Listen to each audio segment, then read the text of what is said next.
Hello everybody, Adam Clery and his broken hand here. And yep, the Euros coverage is done, we're finished, we're moving on. It's all fun, sexy, exciting transfers now and how your club is going to play next season. But just before we pack away all the Euros stuff, I just want to talk about Gareth Southgate. Because 8 years is a long old time to be the manager of any side, never mind a national one. And I've already seen loads of, I can't do quotation marks with this hand, but debate since he announced his retirement about whether or not he was good for England or whether or not he kind of held them back. And I know what you're thinking. You did so many videos over the Euros, Adam. Should you not be on holiday with your girlfriend right now? And yep, great point, but two small issues. One, can't really afford a holiday. And two, I don't have a girlfriend. I have you lot. So let's get into it. Okay, so first up, and please do take a deep breath and a comfy seat for this.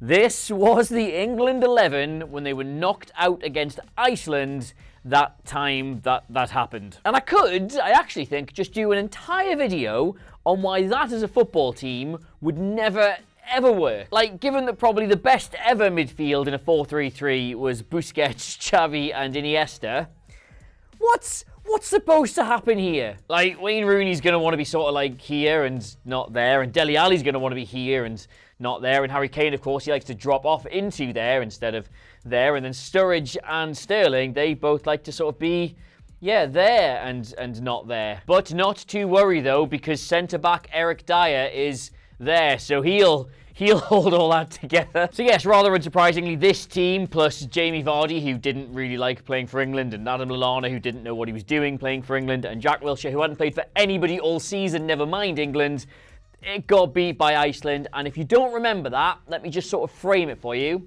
That was about as low as it has ever felt supporting England. But don't worry though, because just when things felt like they couldn't get any worse, they hired Sam Allardyce, and he was going to tell this team what's what. He was going to get rid of all these underperforming stars and bring through this bright new generation of talent. And this was his first 11. Now yes, very well observed. You have noticed that all has sort of changed there. John Stones is in, so that's nice, and Jordan Henderson's adding a bit more control here, but by and large, that's still the same England side that isn't going to do anything, ever, to anyone. And you remember what happened next. He got done in that sting operation. I completely forget what it was about. He was drinking that pint of wine. He got made to leave the job, because obviously that's incredibly embarrassing. And having already turned to the Sunderland manager, no offence Sunderland, for the England job, the FA were like, what now what? But not unlike some sort of mawkish, deeply cringe, posy vibes Insta account,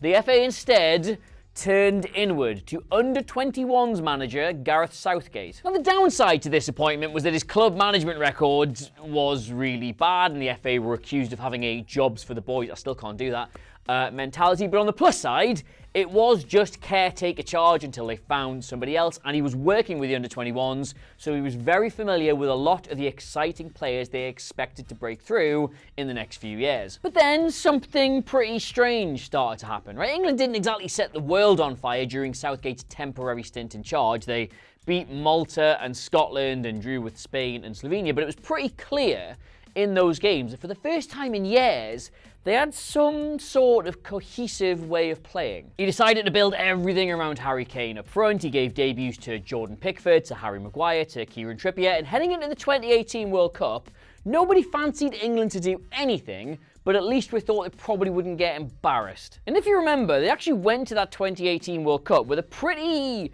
bananas system. Like, you had Kyle Walker as this right-sided centre-back. You had absolutely not a pivot player, Jordan Henderson, as the single pivot. You had all the width coming from Ashley Young and Kieran Trippier. They would bomb all the way down the flanks. And then you had, for reasons I cannot remember, Dele Alli and Jesse Lingard just completely free as these sort of like half 8, half 10s, and then Kane and Sterling more or less as a front two. And I can't believe I'm saying this now, but it made England almost overnight one of the best out-of-possession sides in world football. They were so solid and hard to break down. Like, obviously one of the reasons for that is they've got a back five here with a very hard-working midfielder sitting in front of them. But the main reason was just sort of how cohesive England were out of possession. Like when Kane and Sterling would press high, which they did like to do, the entire team would sort of shuffle up behind them, compact the space and force the opposition to try and go long. But when they sat off, which they were more prone to do, they would defend a lot deeper,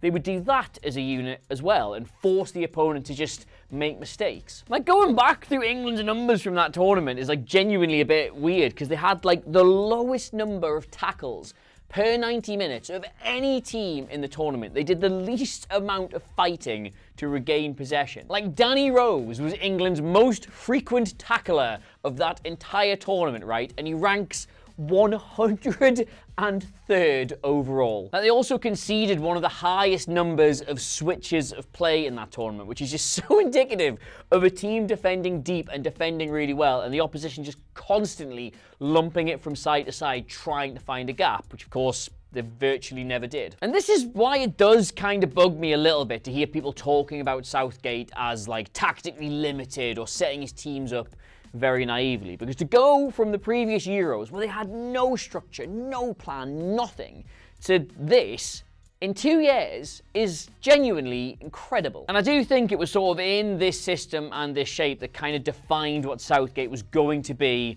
as England manager for the next 3 tournaments, because they were set up so functionally and so dependably that it enabled just little bits of magic to happen in the final third with these more creative players. Now, of course, the thing is, in Dele Alli and Jesse Lingard, you've not got 2 players there who are going to go and dominate an international tournament. They're not going to come up against some of the best teams in the world and basically take that game by the scruff of the neck. So England did need to improve in terms of the quality they had on the pitch if that was ever going to be a viable option. But what they had in this tournament that worked so well for them was 2 things. First of all, Harry Kane's level of... is lethality a word? Like, his chance conversion was so good. It meant that England were getting goals they probably shouldn't have otherwise have got. And set pieces, they were brilliant at. Like, first off, just on Kane, he got 6 goals that tournament from just 11 shots at about like 4 XG, which is incredible. Incredible chance conversion. Like, it's second only to 𝗘𝗫𝗧𝗥𝗔, the Russian centre-forward, about whose performance I will be casting precisely 0 aspersions. None. In Stones, Maguire, Henderson and Kane, you had 4 just brilliant options to attack the ball directly. In Dele Alli, you had someone who was great in the air but benefited from having clever movement in the box. And in Trippier and Young, you had 2 fantastic dead ball deliverers. Deliverers is a word, isn't it? Delivery guys. Yeah. And whether it was the fabled love train where all of these players would split and run in different directions at the very last second, or whatever the hell this David Blaine 𝗈𝗍𝗍 thing was that Sterling should have scored from, England was so lethal at set pieces and so solid at the back. And if that makes them sound like a little bit two-dimensional or boring, then they weren't really. They just weren't a team that wasn't even going to try and play sort of fluid football through the middle of the pitch. Like, England's actual passing numbers in that tournament were very high. They had loads of the ball, they moved it around really well, but their progressive passing numbers, which is the nice balls you want to play forward, that was comparatively very low. They simply didn't have a player in that profile who could do that. And that is why, by the end of the tournament, England's most frequent passes per 90 minutes were Walker and Stones and Maguire. They would look to have settled, safe possession at the back, hopefully move the opposition around, create running channels for the players forward, and then just lump it. And I know you definitely remember Kieran Trippier's free kick against Croatia, but do you remember how England got that free kick? Like, here they are, they're having that round in a particularly clever way. That was just how they attacked. And while the shape is a little bit crazy, this is still a pretty simple and effective way of playing. Like, be difficult to break down in your own half and maximize your opportunities in the opposition's half. But it does have 1 or 2 fairly major flaws to it, like every system does, but one in particular you are going to recognise. Because when England were defending, they basically had to go into a back 5. That meant that if the opposition team had wide players who were capable of moving in field, that would then really narrow England, because it's a simple system. Nobody's being told to do anything that requires too much thought. The wing-backs, they've got assigned players, so if those players move, so do they. The problem you've got now is that you're asking 2-8, who secretly dream of being 10s, to then cover into all this wide space here, where the opposition fullbacks are now going to get in. And thus, the similarities between Croatia's equaliser in 2018 And more or less all of Spain's chances in 2024 are about as stark as Kit Harington. Croatia's wide attacker has pulled Ashley Young really narrow with the rest of the defence, leaving this huge hole on the opposite side of the pitch for 𝗘𝗫𝗧𝗔𝗬𝗓 to get out to.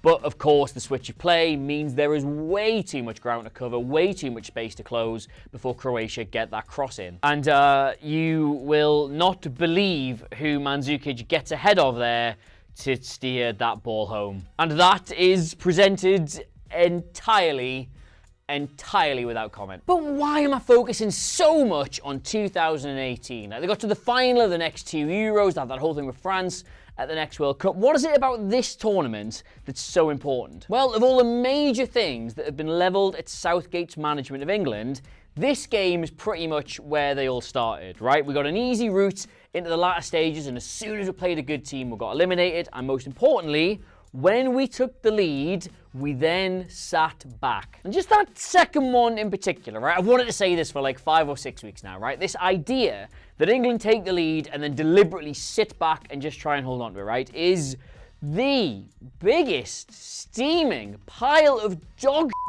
that floats around the generally accepted footballing consensus. It's just not even slightly true. In any major tournament game, when England have taken the lead, be that early or otherwise, so you're talking like Croatia, Italy, Sweden, Germany, Denmark, you name them, right?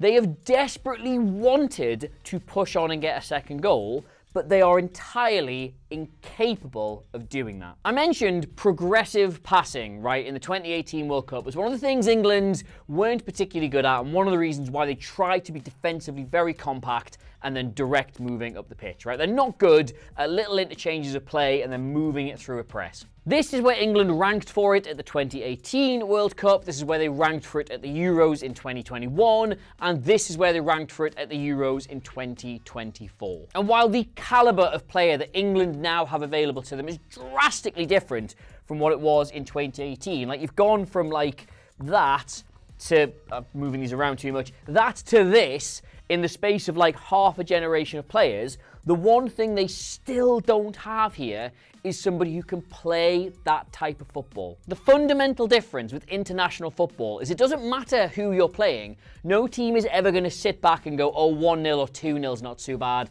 Maybe we might nick a point at the end of it. Whenever you take the lead, no matter who you're playing, you force them to push forward to come onto you to try and get a goal back. In every single tournament under Gareth Southgate's manager, no matter who the players were, the more you would squeeze them, the more you would press them into their own half, the more they would struggle, because they've just never had the sort of profile of midfielder specifically who will receive that ball under a lot of pressure, can get turned, can go past 1 or 2 players, and can move them up the pitch. By the time of the next Euros, Southgate had evolved this side to be a lot better on the ball, but also one of the most sort of tactically adaptable teams in the entire tournament. Like, they'd reverted to a back four to get the running up the lines from Shaw and Walker. They now had Rice and Phillips in the middle, which, while again not able to play through a press or fixing that particular problem, was still a really good mix of like on the ball ability, driving from deep, but also defensive solidity. You had Mason Mount here, who was capable of dropping back to make it a 3 or leading the press with Harry Kane when they didn't have the ball, and when they did have the ball, he would float out to the left-hand side to allow Sterling to basically play as a second striker. It was a really, really good system. But then, and precisely because they still haven't got that sort of profile of midfielder, when they came up against the better teams, where they knew they weren't going to dominate the ball, they would revert back to the 3 or 5 at the back. Against Germany and Italy, they lined up this way so they could be really solid and compact with these 5 here, still get width from Shaw and, in this case, Trippier, and then Mount was sort of free to sort of get around and press as needs be, and Sterling could go and support Harry Kane. And when it comes to the final of Euro 2020/2021, whatever you want to call it, right, it's important to remember that 2 things can be true at the same time. Like, on the one hand, it is absolutely true that Southgate did not use his bench effectively, that the Italians probably couldn't believe their luck that certain players weren't being brought onto the field at certain times. But also, it is true that England did not just sit back and try and protect a 1-goal lead. Italy suffocated them. Now, I'm not entirely sure if this is going to work, but I'll just try and show you what I mean, right? These are all the locations after that goal against Italy, right, that England successfully made a pass from. And what I'm hoping should be apparent from this is just this sort of like thin spot in the deep central area of their own half. Like that is where the bulk of them should be. That should be the first place you're able to get a player on the ball and then go wide or go long or go direct or whatever. But England really could not get into that area. And that's because after they scored the goal, Italy really put the squeeze on them, forced them back into their own half, and because they couldn't play through that kind of pressure, they were constantly forced to go long into it, but of course it just came back as Kane was up against two centre-backs, or they went out wide, where of course players were then receiving it, facing back towards their own goal, so they had to come back the exact same way. Like, England did not sit back or play negative, they just could not get up the pitch. And also as well, do you know what really winds me up, right? People who will look you dead in the eye and talk to you about that game. Oh, England did this and England did that and they played this way and they played that way, right? You don't remember. No, nobody remembers that night. Do you have any idea how drunk this country was watching that game of football? Anyone who tells you that's how that game happened, right? It wasn't an awful nerd like me who's been back and watched it. They are talking absolute wham. But again, just like 2018, Gareth Southgate had built a team that was capable of going deep into a tournament on the basis of a solid defensive foundation because they're incapable of playing through heavy pressure. He knows they're not going to dominate games. But then in 2022, I think Southgate got as close to cracking this formula as he ever did. This is the 11 that started that quarter-final against France. And again, it was another hard-luck tale of England getting beat off the first, I'm going to stop trying that now, good team they came across. But they were honestly so much better than France were in that match. Still couldn't really play through like an intense high press, but France had like Giroud and Mbappe and Griezmann and Dembele on the pitch, so they were never going to squeeze them all that hard. And with this combination of like Maguire left centre-back, Bellingham left central midfielder, they could progress the ball through this channel brilliantly. And that is because, by the way, for all Maguire basically became this figure of fun and defined a lot of the criticisms about Gareth Southgate, he was the absolute perfect centre-back for this system. He loved to carry the ball forward, he could go past a man, and if anybody did get a bit of pressure onto him, he then had a range of passing. He could find whoever became free as a result. And you combine that with the kind of player Jude Bellingham was 2 years ago, where he wasn't really an out-and-out goal threat, but he certainly wasn't a 6. He loved to sort of float around in this 8 space, either go wide to allow players to come inside or pick the ball up off the defenders. It was perfectly, almost well balanced. And there were, honestly, people don't believe me, they were miles better than France in this game. Like, they dominated the ball, they had way more possession, they had way more attempts on goal. And if it wasn't for like a 35-yard shit pinger and Harry Kane missing a penalty, they probably would have won that quite comfortably. But I'm pretty sure I'm going to have titled this video in 2 parts, like why Gareth Southgate was brilliant, but also why it was absolutely time for him to sling his hook. And thus ends the part where I explain why he deserved more respect, because now it's why I absolutely had to leave. England under Gareth Southgate was always a side that wanted to be very disciplined and very structured at the back, but quite freeform and quite creative going forward, because that is how underdogs play. No matter what you may have thought of England's performance at the previous European Championships, they wanted to give away very few attempts on goal, which they did. They're one of the best teams in the tournament for limiting the opponent's chances, and they wanted their really creative, special players to be able to do really creative, special things, which they may have left it late, they may not have done it as much as you wanted to, but they did do it. And the reason that is an enormous problem for Gareth Southgate is that the profile and the stature and the reputation of the options now available to England has changed so dramatically. It's not enough to have an underdog spirit. Like, just look at the stature of the attacking players England had available in that final. Like, say what you want about Harry Kane, but he's still proven this season he is one of Europe's most lethal